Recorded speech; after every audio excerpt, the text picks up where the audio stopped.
The night has fallen. Welcome to the world of EduTales for Kids.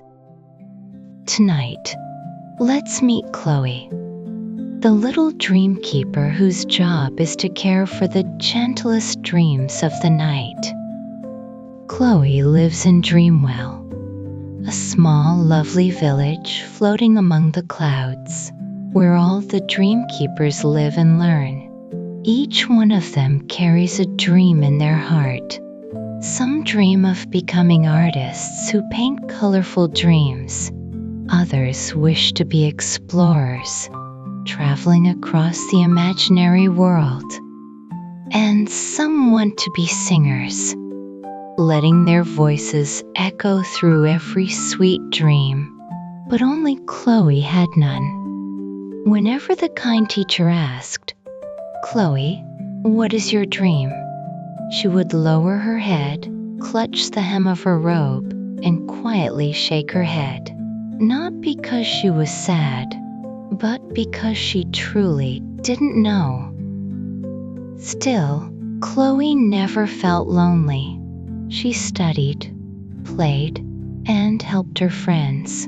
But sometimes, just sometimes, when she saw them working hard on their dreams, her eyes would soften a little, as if there was an unnamed emptiness inside her. Until one morning, the headmaster called Chloe in and gently placed a hand on her shoulder. "Today, you'll have your very first task," he said. It was a special mission to water the dreams of sleeping children on Earth. Chloe put on a cloak made of soft cottony clouds, slung a sparkling dream watering can over her back, and stepped through the village gate. Her footsteps were as light as the wind, her heart fluttering with excitement and nerves. Her first stop was a small room with blue walls. On the bed, a boy named Ben was fast asleep, a smile on his lips. In his dream, Ben was a superhero soaring through the skies, his red cape fluttering behind him. Chloe walked over and gently opened her watering can. From it, glittering dream drops floated out like tiny lights. She sprinkled them carefully onto Ben's dream, and his smile grew even brighter. The next room belonged to Maya, a girl dreaming of becoming a vet. In her dream, Maya was kindly caring for a little panda with a cold. The panda nestled into her lap, its shiny eyes full of gratitude. Chloe smiled. She leaned down and poured a few soft drops of light onto that dream. The air in the room seemed warmer, and Maya glowed even more in her dream. Then, Chloe stepped into a strangely quiet room. There were no stickers, no colors, only moonlight shining gently through the window. On a small bed lay a sleeping girl. But what made Chloe stop was that the girl's dream had no shape, no color, no laughter. Chloe tilted her head and stared.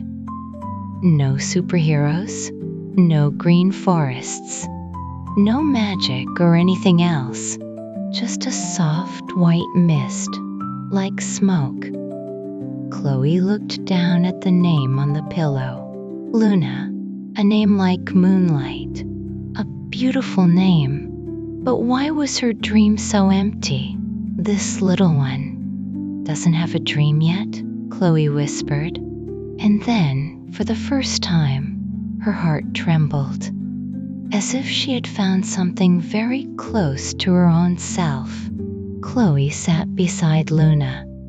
She didn't open her watering can. Instead, she gently placed her warm hand on the little girl's forehead. From her palm, a soft light began to glow warm like the morning sun. Chloe whispered, "It's okay if you don't have a dream yet." "I don't either," but I'm here, and I'll stay with you." Luna's eyes stayed closed, but a faint light began to glimmer at the corner of her lashes, light as mist, like a breathing leaf. Within that light, a field of flowers began to bloom. Tiny blossoms opened, their soft colors spreading gentle fragrance. Luna's dream had just begun to sprout. Chloe gazed at the field, unable to name it. She didn't know what that dream was, but it was warm, tender, and truly beautiful, like a tiny promise in the dark. That night, Chloe didn't stop there. She visited 3 more rooms. In each room, a child lay sleeping, and their dreams were empty and pale. Each time, Chloe sat beside them, whispered kind words, and let her heart touch theirs. And then, tiny lights began to bloom within their dreams. The next morning, when Chloe returned to Dreamwell, the headmaster was waiting at the village gate. In his warm voice, he asked, "Chloe, have you found your dream yet?" Chloe looked up at the sky, then smiled softly. "I still don't know for sure, but I know I like caring for dreams that are still asleep." The headmaster nodded, his eyes full of affection. "That is a wonderful dream too, you know? Because some people aren't born to create shining things, but to light up those quietly fading."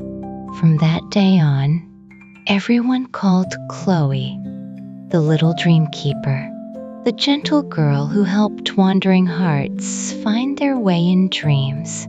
Chloe didn't need a big, grand, or special dream, because every time she touched a confused heart, she felt truly alive and fully herself. One evening, as she passed a mirror, Chloe saw a glowing flower blooming on her cloak. It was a special mark, one that only appears when a dreamkeeper finds their true calling.